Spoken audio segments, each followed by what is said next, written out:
up. We are not done yet, folks. We got a couple more big sessions. But here's the deal. Here's how it works. Who else out there knows Christian Dawson? A few of you, right? Let me tell you this. I've known Christian Dawson so long. I knew him when the R2 coalition was the R1 coalition. That's how long I've known Christian Dawson. I've known Christian Dawson so long, but I met him, I had a full head of hair. Read into that what you may. But he's got a panel discussion coming up. I'm looking forward to hearing it. It's called Security Roundtable, New Strategies for a More Digital World.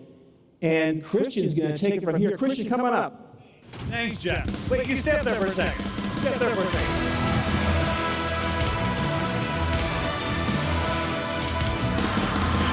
But also, I think somebody other than Jeff Hardy should thank Jeff Hardy for the incredible job you have been doing today, unexpectedly. For those of you who aren't in the know, you were on the other stage. We have had some sicknesses over the past couple of days. You've stepped in.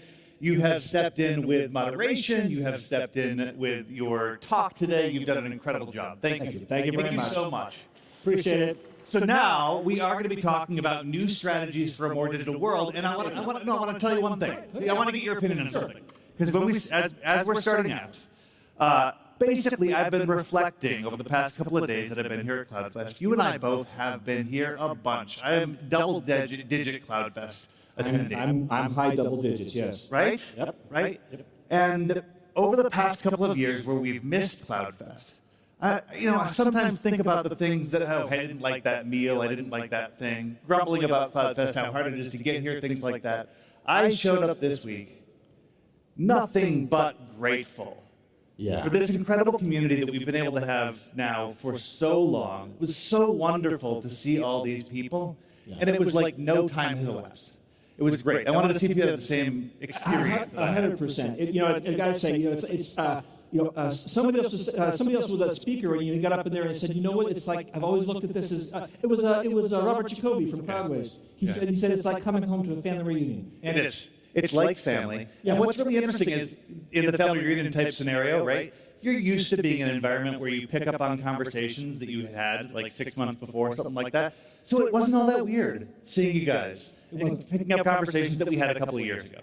So anyway, I am going to go ahead and get to the panel, but one of the things that's interesting is, it hasn't been no time. It has been 2 years, and the world has significantly changed. It's 2 CloudFests, but it's 3 years. Think about that. It's been actually 3 calendar years, and it's insane to think of it that way. So we have some experts to talk about sort of how the networks have changed in that time that we've been away. So I get to introduce 3 panelists. One I get to invite up onto the stage. Tim Callan, Chief Compliance Officer at Sectigo. Tim, come on up. And then we're going to put on the big screen our other 2 panelists, Danny McPherson, Chief Security Officer at Verisign, and Robert Neumann, Head of Cyber Protection Operations Center at Acronis. Thanks, you guys, for being here. I really appreciate it.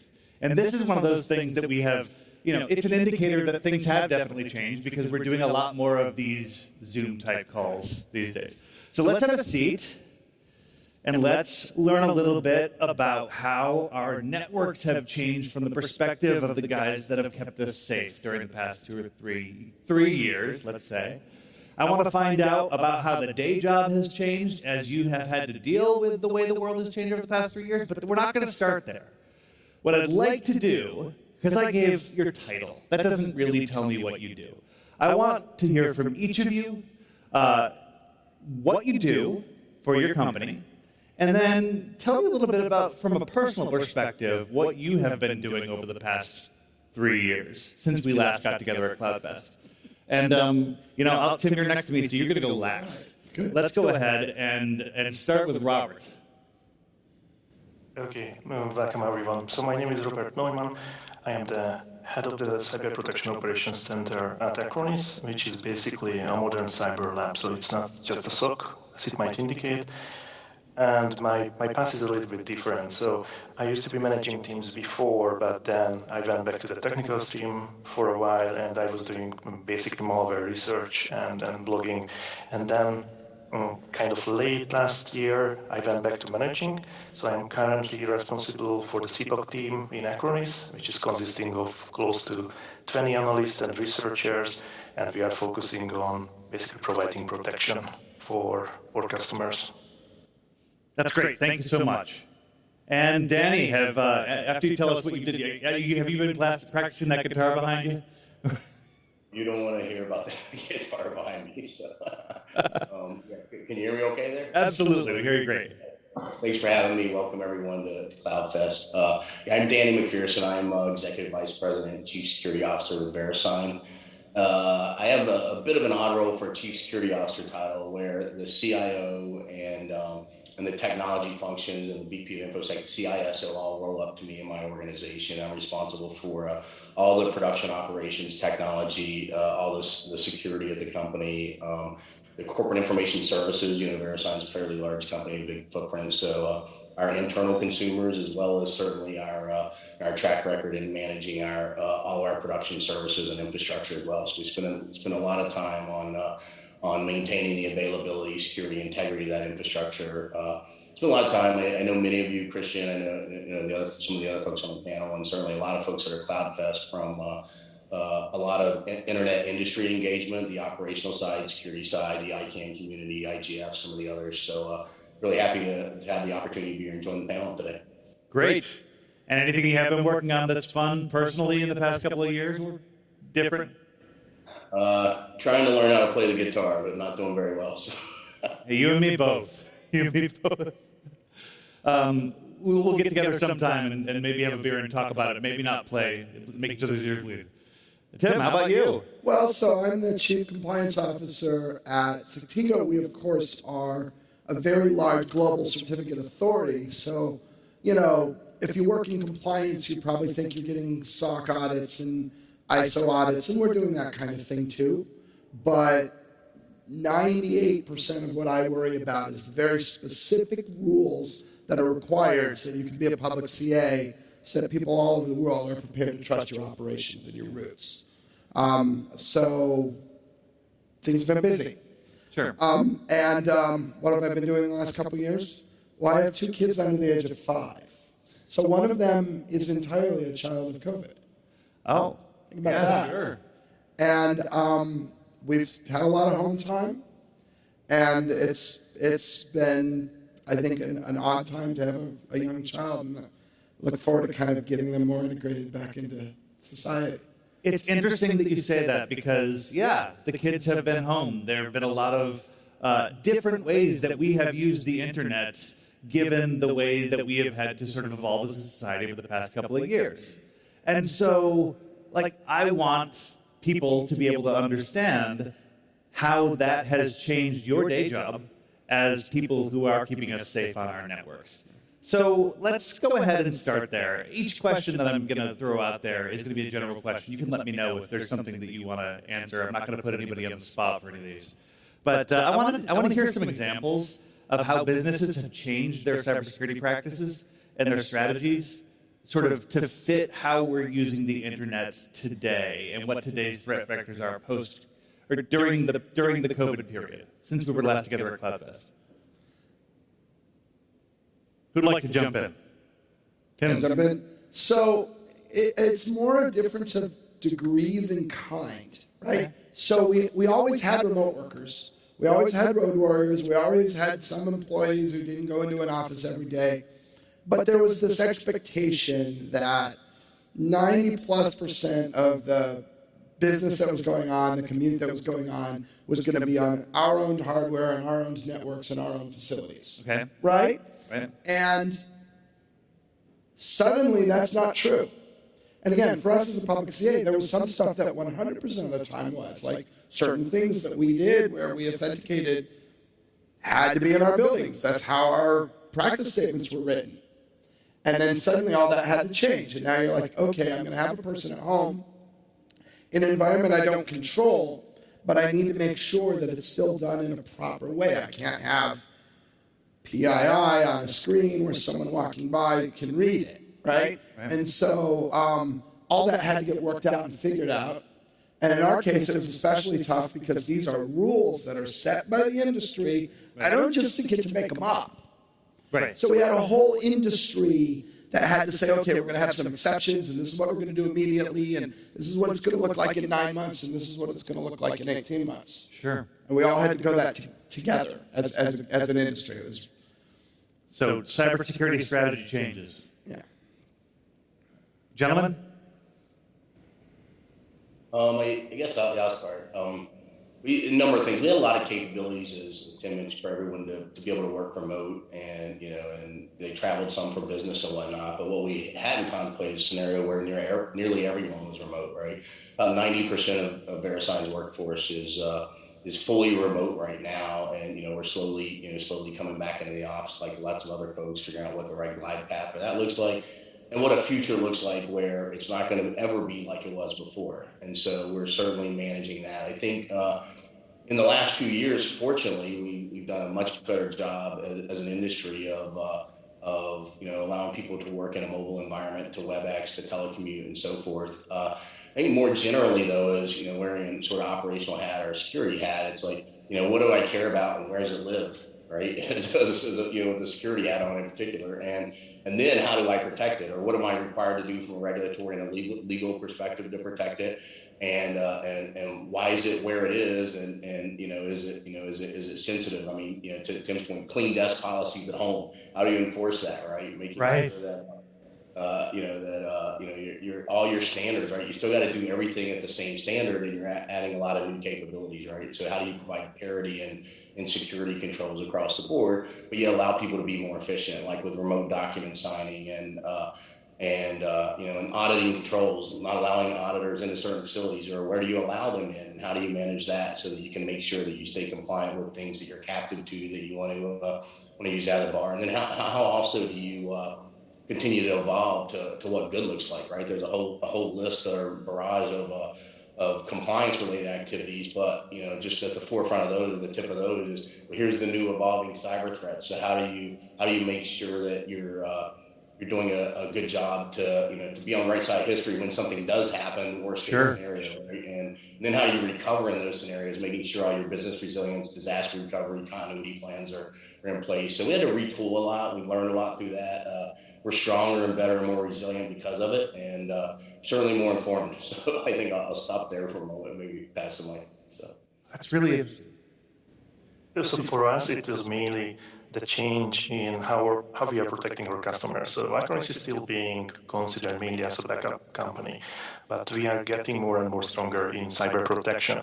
And while working with hybrid, that was changing for a lot of people. So we are not trying to just protect the corporate environment, but then you have to consider what people are doing at home. So they have all their home networks, which is protected to some level, or maybe just fully unprotected, and then they are working from there for the majority of the time. So you also have to take care of where you have your data, and it's not just your data, your customer data, and your own company's data. So basically, people are still having sometimes slow internet speeds. When they are backupping, it might be not completely possible to do a quick backup to a cloud service. So if they are just pulling like a hard drive out of the drawer and just putting that in, making a backup, then that's already, it could be a risk. So it's for us, it was very important to tell people that they shall be aware of where they have the data all the time and how they are protecting that data. That's really interesting. That one of the things that sort of sparks on me as I've been listening to you guys talk about the change in degrees, the exceptions that you're building to rules, and some of them big exceptions. Danny, you said shifting to 90% of the workforce working remotely, major shifts and changes with data localization. We're ending up in a situation where things have changed, and we must have gotten some interesting lessons that we've learned through that process. I'd like to learn a little bit about what you were surprised by, what lessons that you've learned that you were surprised by during that period.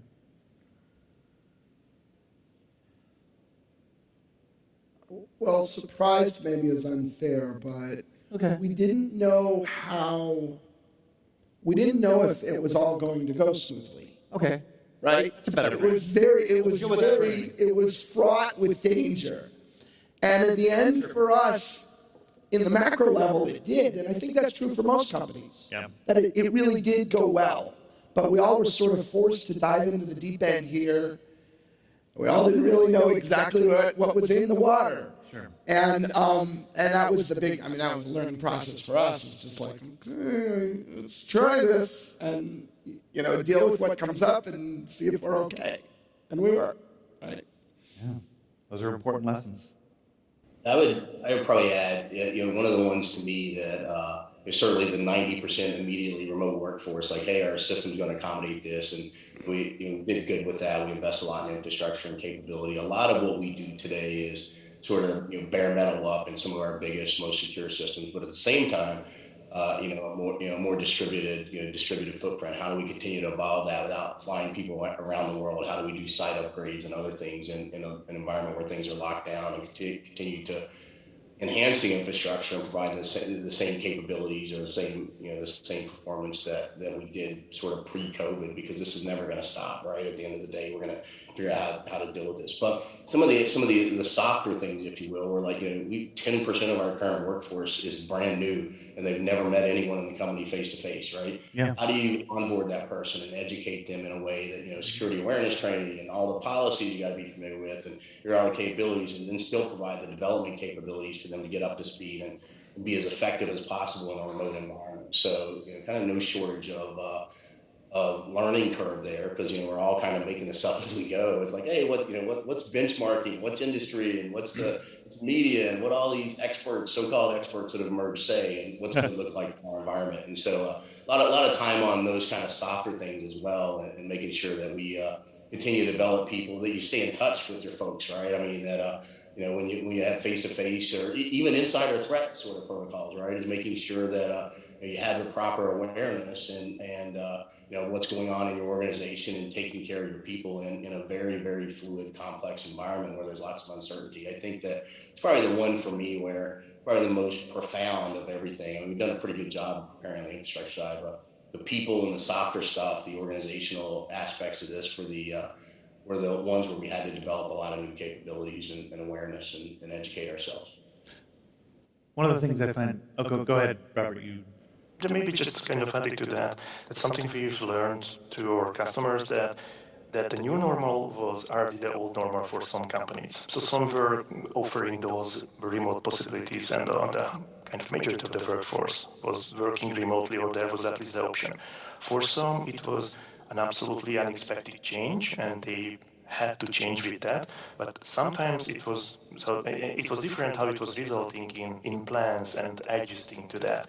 Some were doing that very carefully, like step by step, and having an appropriate plan of what services you want to offer, how you do that, how you protect your environment, still working remotely with a lot of people. But then some were just kind of doing that quickly, because they wanted to ensure that it's business continuity, and they were just kind of opening RDP ports and sometimes just making that you can read your emails from home.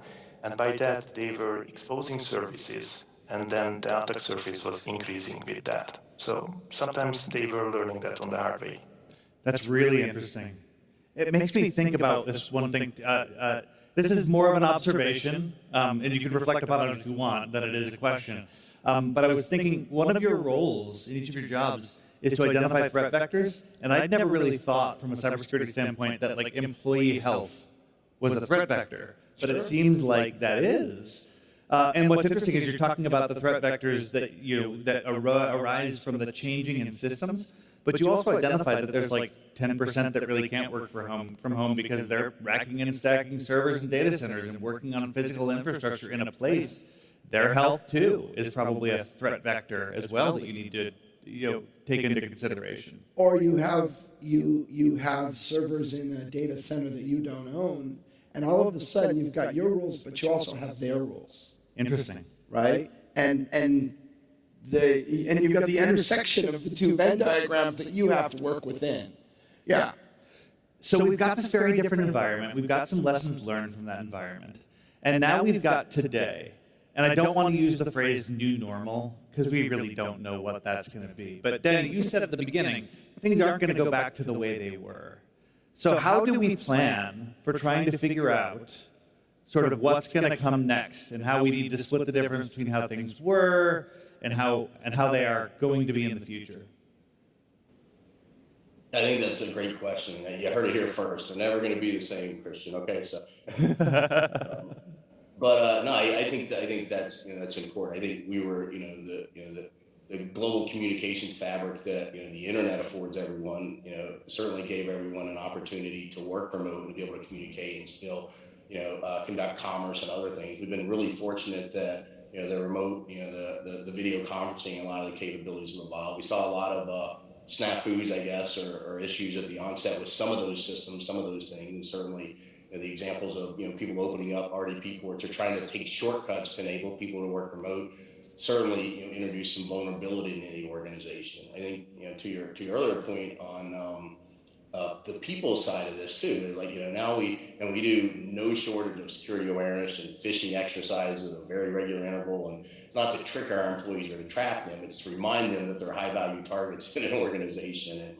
And when you start, you take 90% of an organization that's remote at a given time, and 20% of those may be working at their kitchen table while their children are doing schoolwork across the room from them, right? There are a lot more distractions, right? And you don't want people that are fatigued, right? You don't have people taking PTO and going on vacation to decompress like you used to, right? And so, you don't want your folks getting sloppy or getting fatigued in any way. So you got to make sure you factor that, right? And that's sort of I would say insider threat in the sense that it manifests itself as an accidental, incident of some sort, or lead to somebody taking a shortcut or doing clicking on something they maybe shouldn't have. But so making sure that taking care of your people, that's you can't just buy your way out of security, right? You gotta your people are your front line of defense, and so I think that this is certainly shine a bright light on that aspect of it, if now more than ever before. I think one other thing I think is particularly relevant to the current environment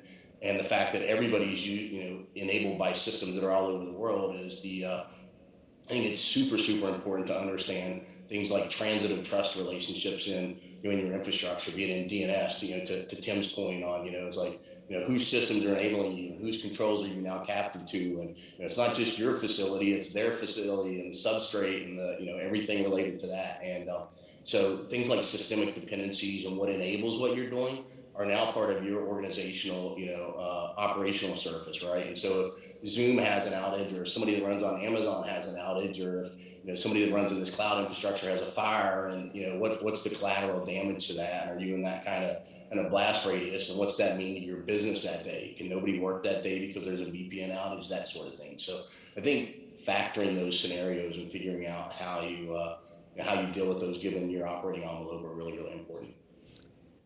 It almost seems as though our networks, the security threats always had the opportunity to be this complex. The onion was always this layered, but this sort of made us really deal with that and really unpack how we were going to deal with all these different potential ways of dealing with things. Yeah, the last thing I'll do, not to belabor, but the supply chain attacks are a great example, right? I mean, most recent being some authentication providers, right? But seeing with SolarWinds, others, right? Is like, look, you're part of their attack surface now, or they're part of your attack surface, and what's that mean to how you operate? So you got to understand those things in this day and age, and it's super important. And I definitely think that the remote environments accelerated that, the necessity of that. So guys, that brings up a really good point, because we spent the first part talking about how things have changed infrastructurally, how we deal with our personnel, how we deal with our network, because of the way that sort of our lives have changed. But we're also seeing a ton more different threat vectors, cyber attacks, COVID exploitations, all sorts of maybe just increased threat vectors when it comes to people trying to attack our networks. And I'd love to hear from each of you how that's impacted the day jobs of technical professionals like yourselves.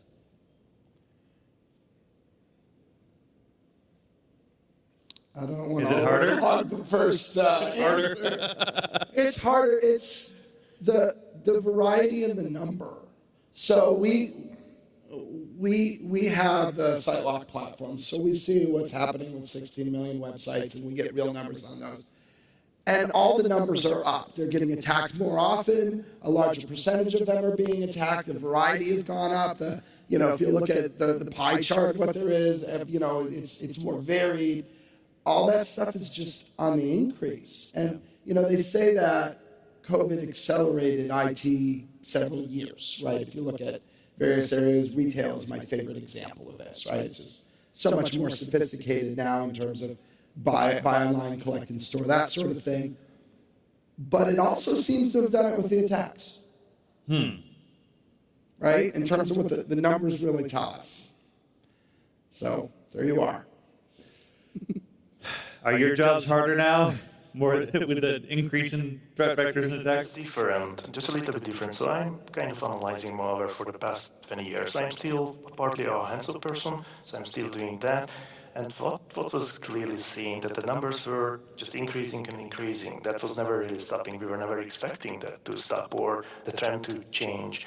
But also there are kind of clear things you can see, that there are still different levels of cyber criminals. You are not just dealing with the toughest ones, with the people who are kind of organized on the level like Tripod or Conti Autors, but you still have the kind of the script kiddies and people just trying to get into that industry for generating revenue for themselves. So you are still dealing with easier, tougher, and very tough challenges and different cyber threats, different malwares, and everything. So that was not really changing. The numbers were, so we had to come up with a lot of ideas as for automation and also using the kind of the new techniques of AI, machine learning, and whatever else, just to save time that people are not manually looking at threats like they did 20 years ago, but we can try to automate most of those analyses, and we can still have a verdict, and we can still prevent attacks happening. I would, yeah, that's a good perspective. I think I would probably add, I guess, from a Verisign or my perspective, I think there's kind of a heightened sense of the importance of our role in the ecosystem. I feel, my company feels our mission is we're in a privileged place in the ecosystem. We've got a 24 plus year 100% uptime and availability record, and we're proud of that. And we do a lot to maintain that. You don't get a lot of shots at that, and so that sort of pervades itself in everything we do in our culture. But the fact that that everybody's working remotely, and if there's a telecom provider or a cloud hosting provider or a DNS infrastructure provider or a registrar or anyone of that sort has an outage, that's going to impact the agility, the ability of people to work remotely, of commerce to be conducted, and so forth. And so that sort of heightened senses there. And then certainly we realize we're a high value target in the infrastructure we operate, where we sit in the ecosystem. We're in pretty much every commerce site's attack surface at the end of the day, if you were to fully enumerate it, and we see no shortage of attacks. I don't know if the volume has went up in any sort of insurmountable way, but certainly the spectrum of adversaries, from hacktivists to cyber criminals to nation states, cyber terrorists, right? There's a broad spectrum there, and fortunately, most of those need the internet to work to carry out whatever devious, virulent action they want, and so that's probably a good thing. But at the same time, certainly we don't take any of that for granted. It's we see a lot of attacks. We see a lot of folks that sort of enumerate their way through various aspects of the entire ecosystem, and I know everyone in these forums are aware of how critical that the infrastructure they operate is for other people to be able to do their job and to conduct business. And so I think the urgency and heightened sort of sense of mission is driving people, but at the same time, I don't want to say it's tiring, but it's certainly it certainly raises the anxiety a bit, if that makes sense, Christian. Sure it does. Yeah. Actually, so I sort of want to unpack a little bit something that, Danny, you just said, and then go back to something that you said, Robert, and unpack something that you said too. First, I want to note, Danny, that your special role in the as in managing DNS ecosystem means that when you're talking about threat vectors, you might have a broader perspective on some things than other people. I was here, Verisign's had a great presence here, and I think the other day we had Keith Drazek from your team here talking about DNS abuse. And I wanted to differentiate that for a moment from the stuff that we're talking about here when it comes to cybersecurity attacks. You know, he was explaining that in a very different sort of way. So I was wondering if you could take a moment to say, okay, the talk about DNS abuse, what is that? And how does the work being done on it sort of affect the providers in the audience operating their own systems? Yes, so that's a great point. I knew Keith was talking. Bert Kaliski gave a keynote on some secure routing stuff as well. And I think if I were to decouple the two components, there's sort of a lot of what we're talking about security threats against the infrastructure, targeting, to take down the DNS, to disrupt the DNS, to change the integrity of some contents in the DNS, to have some downstream effect or action as part of sort of weaponization of some campaign. An enormous amount of activity, and Verisign's been very engaged in this with ICANN and ICANN's contracted party house and the broader community, rightly so, on things like phishing and botnet command and control infrastructure and spam when it's used to deliver malware or phishing or other things, right? And so when the DNS is one enabling factor of that, and so where you optimally mitigate abuse in the ecosystem, in my view, it's like the registry is kind of the blunt side of this, and we have a lot of capability, but you're about as far away from the malicious activity as you can get. So is it the cloud hosting provider that has one virtual machine and one website, and it wasn't their full domain or the full set of servers that they operate? Or is there a registrar that has terms and conditions and contractual relationships with a registrant that they can use to enforce those and give them some legal operating envelope in that? Or does a registry need to take action against, like the Verisign's taking action against a lot of things? Certainly, you can check out Keith's Circle ID post that talks about some of that. But DGA botnets, where hundreds of thousands of domains at a time, right? Where you block the registration of those or redirect those to make sure those botnets are sort of ruled inoperable. So there's a broad spectrum there. But the sort of the clean line to me is things that are used to attack the infrastructure, security threats against the infrastructure itself, versus those that are used to sort of weaponize and further some campaign through email, phishing attacks, and malware distribution, botnet, CNC, that kind of thing. Does that make sense? No, it makes a tremendous amount of sense. And it aligns with sort of my understanding. So a little bit of my own history. Probably about 5 years ago, I stopped running a hosting company, my hosting company. I've been focused on doing policy for with the Internet Infrastructure Coalition, the trade association that I operate, and focused on trying to make sure that legislators and regulators don't do stupid stuff to mess up the internet, and teach them how the internet works so that they can try to help and not hurt when it comes to trying to solve complex problems.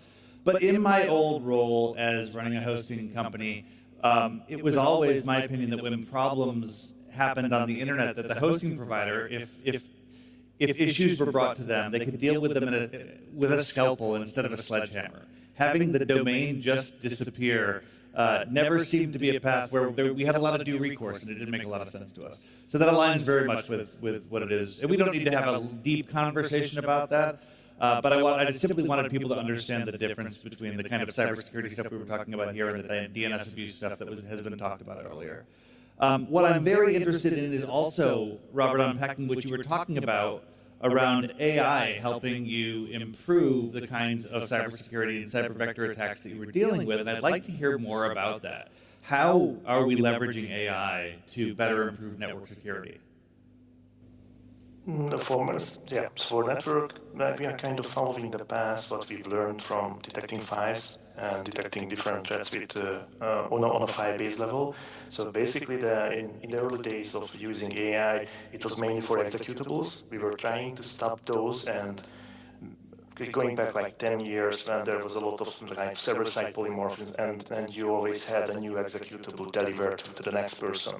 That was the idea when you wanted to have a very generic way of detecting those unknown ones, but still not detecting anything on the clean side from your OS files or any third-party software. And naturally that was expanding into having the same capability for like document file formats, for PDFs, or for Windows documents, for your Excel sheet, and whatever else. And now it's the trend to kind of go over to the network and see if we can apply what we have learned from the past years about those techniques using on files, whether we can apply those to the network, do more automation, and try to analyze stuff automatically. So, Rob, can I ask something, Robert? I read an article this morning that was talking about when AI becomes more human-like is when you inject distrust, and it starts to distrust things that it's given as well. I thought that was an interesting insight. It's like, yeah, people distrust stuff because they have context or context accumulation. So, what's your perspective on that? So to be honest, sometimes people a little bit think of AI too much. So the reality is sometimes it's very different. And AI is not really what you see in the movies, but it's somewhere in between just kind of a very smart heuristics and what you imagine a very, very clever AI would be. And of course, that's on a different level because we are using AI for a lot of stuff. What I would like to highlight about AI that why is it very, very cool? And we have learned a lot using AI from the past years. One technology alone is never enough. So people or companies trying to just rely on like AI for protection, that's usually not going to work. You need a proper multi-layered approach because AI is never going to have even like 99% of detection rate without your typical false positives. And that's not really the idea about that. You just need something which is adding up and providing value besides your traditional protection stack, what most of the companies and cyber protection companies are doing these days.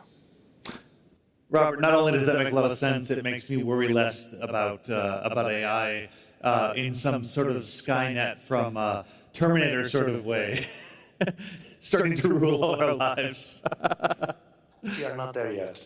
Good. Well, that's reassuring. That's reassuring. We didn't need that on top of the global pandemic, so that's helpful. So we're talking about all these different threat landscapes. And we're talking about how they've significantly increased over the past couple of years. So I guess the big question that I have next is, are we beating these threats and can we keep it up? I know it's a tough one. You sort of want to knock on wood before you say anything. Yeah, you're worried, right? Yeah. And you know, and we at any random time, I could say, well, if you just look at the headlines from the past couple of days, there's been a major breach. Sure. So to some degree, we aren't, right? I mean, not to pick on Okta, but they're the ones in the news right now. And in that case, they weren't. So, you know. Well, cybersecurity is never going to be perfect. Right. There will always be, successful cybersecurity attacks. Right. But if things are increasing at dramatic scale, even staying at the same level of are we still keeping pace to some degree. Yeah, and this is kind of the point I was making before, which is it seems like mostly we are. Okay. And I don't think we knew that. Right? Yeah. And it seems like mostly we are. I don't know what these fellas think. I would say that I mostly agree that we do, but we have to keep in mind that, just like you said, we won't have a solution which is providing 100% protection. And even if someone is trying to sell you that, then just be always doubtful that won't ever exist. But that shouldn't change your ultimate goal, that the goal shall be always trying to do that 100% and getting us closer as you can. Whether that's automation, whether that's doing anything manual, whether that's using some completely new piece of technology, the goal shall be the same. We are doing fine, but of course there are exceptions. We cannot protect everyone and everything. And also, on the other side, there are equally clever people trying to come up with different ways of preventing getting around your protection layers and just looking for new ways what you were not expecting to be there. In your network, in your OS, whatever.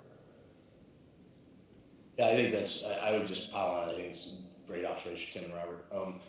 I think that, from from my perspective, it's also, we start a lot of our scenarios with assume you do everything that we're required to do, everything we said we're going to do, and then assume you're breached and tell me how you respond to that, right? You want to contain it, and then how you respond to that is super important, right? That's why all the backups, all the layered capabilities, make sure the tools in place. You don't want to be dealing with that after something occurs, right?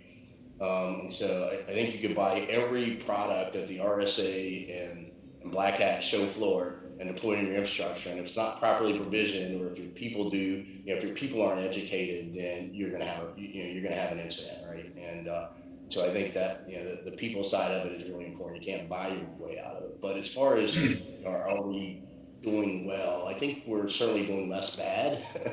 But I think that from my view, there's no winning, right? What's good look like? Good looks like when something happens, you did everything that you could have done within your power to prevent it, and and what good looks like, and then to recover quickly, and you were transparent about how you handled it and so forth, right?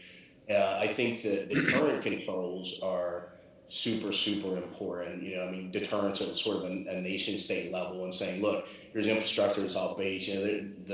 The meat space vector for mitigating attacks or deterring attacks versus sort of cyberspace are very, very different today, right? And when and I think there's a whole debate on what deterrence looks like across nation states and various folks, and in the asymmetry, of course, it's so easy for anyone from afar that doesn't have some physical projection capability to launch a cyber attack, right? I mean, the internet affords that capability to about anyone that has connectivity. And so yeah, I mean, what good looks like is your ability to prevent and then, respond and recover, I think. And I would like more deterrent controls. And, until then, we're going to continue seeing a lot of what we're seeing. So I think that's absolutely fascinating. And when you're talking about things at that crazy level of scale, where you're talking about cyber attacks at the nation state level, having to address a full threat, identify a full threat landscape at that level, it seems really daunting to me. And I find it really interesting that, kind of like when we were talking about how things changed with the pandemic, you guys brought it back to people. Again, it comes down to people and education, and a lot of it. Like, what I'm hearing is, you can't really build a bigger moat around your castle and expect that to be enough. It's not just the things that you do technologically to solve problems, but you're addressing things at a people level to try and make sure that those are fixed. Am I hearing this right? Absolutely. Yeah, that's certainly a big part of what I was saying, right? And it's sort of, I think I'm not a compliance-driven security guy. I think all the compliance stuff is, a lot of it's great. It's all inherently reactive, right? And then you sort of bolt on what good looks like. And even then, if you don't educate your people, they're your front line of defense, right? And and they got to do that. And so I think it's super important. Like with the, I'm sorry, like with the, it was one sentence. Like what you were talking about with training people on phishing. Yeah, before. Yeah, I mean that's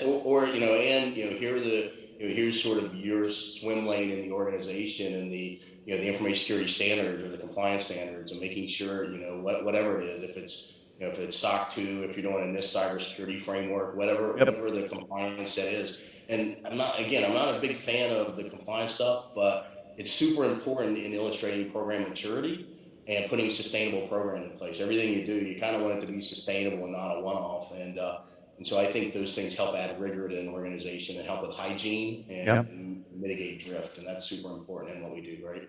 A lot of the stuff is an ACL, or a system wasn't patched, or somebody opened up a firewall port so they could do RDP from home, or whatever they want to do. It's floppy stuff. So how do you prevent those things? And a big part of that's through education and awareness.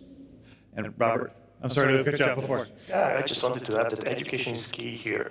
So you need to constantly increase the awareness of people, and there are still things like social engineering in the book, so it's not completely off the books.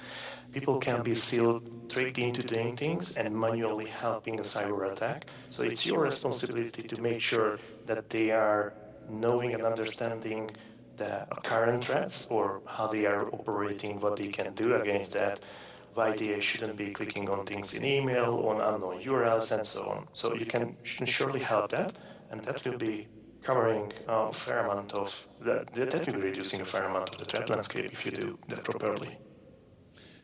So that's really helpful, but there are some things that obviously when it comes to user education, when it really comes down to it, there are certain things that's where the kind of planning that you need to do from a network perspective is going to have to come from predictive analysis. And so I'm interested, how can we predict the kind of changes that we've experienced during the past couple of years, surges in traffic, scaling resources to meet demand, resolving issues on our network so that our customers always get the fastest and most reliable website experiences.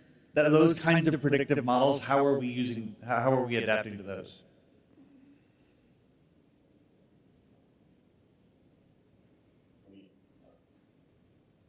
Look, you had something to say. I'm really not trying to be the first one to jump in on Go for it. So let's give someone else a chance. I'll just say a lot of our. I'm sorry, I'll be quick. A lot of the infrastructure planning we saw some moderate load shift and some changes when people went to work from home, more ISP resolvers, querying things, that kind of thing, globally. But from a capacity planning perspective for us, right, the DNS itself is a fairly, it's loosely coherent, vastly distributed system, right, and so it's got a lot of ability to absorb things. And then certainly from a planning perspective for us, we have many multiples over the largest ever observed DDoS attacks, right? It's not, what do I want to be able to observe for me, and what are my partners and my outlets and my, what levers and steam valves do I turn when something really bad happens with multi-terabit attacks, that kind of thing. And it's not about just bandwidth. It's, this is, the cloud folks know it's transaction servicing capacity, right? I have to provide all that legitimate traffic, allow it to get through, even while I start to absorb and refine my capabilities to mitigate a really large scale attack, right? And so traditionally it was flash crowds, and now it's DDoS attacks with near unlimited firepower. So you certainly want to understand what that means in your environment from an infrastructure operations perspective. And we spend a lot of time and resources in that versus steady state traffic versus available capacity are completely different galaxies in our infrastructure operations, I guess. So. That's great. So over the past 45 minutes, we've talked about how our digital landscape has changed and how the work that teams like you have done on networks around the world to ensure the continued resiliency of these systems to make sure that things were going off without a hitch to the extent possible during all the changes that we've experienced in the world. We're near the end of our time, and I want to see if we can all sort of end on a final thought about what to look for in the future. If we can put on our crystal ball hat for a second and talk for a second about whether it's a new cool technology, interesting security threat that you're concerned about, some sort of thing that you're looking at in the future that you're keeping an eye on, and you're letting people say that they should keep an eye on too. And we'll sort of close with that. Past, present, and future covered. Who's going first? I don't know. I think Tim.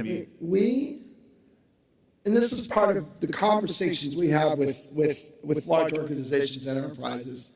We are seeing a vast growth in interest in some things that were until recently considered to be very advanced, especially around like privileges, rights and privilege management. So there's a lot of focus on PAM, privilege access management. There's a lot of focus on zero trust and principle of least privileges, and really living these things. Like, these are ideas that have been around for a while, but now we're seeing CIOs crack their knuckles and say, no, I need to really do this. Great. And just everywhere. That's like such a big thing. Passwordless, ideas like that. Great. Gentlemen, looking into the future, what are we looking at? From my perspective, what I'm interested is getting hardware closer to the software in terms of the both working together for protection.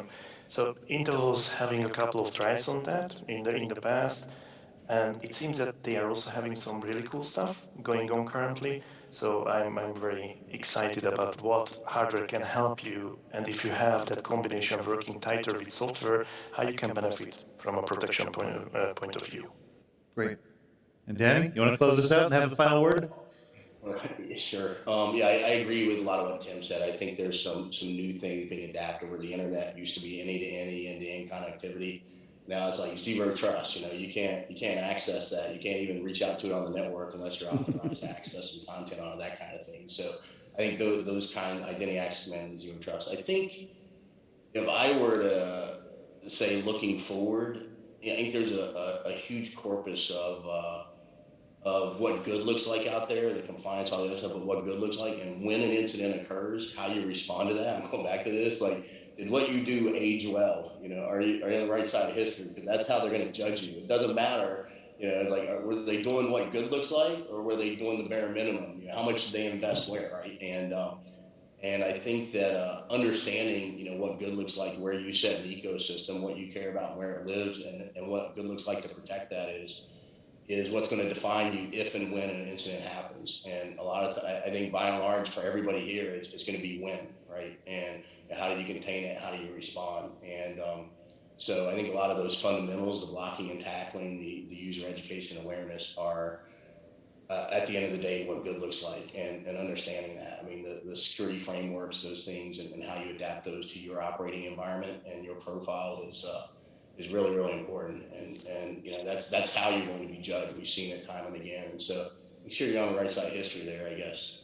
I like that. No, finishing off with learning what good looks like seems like a great summary of what we've learned here today together.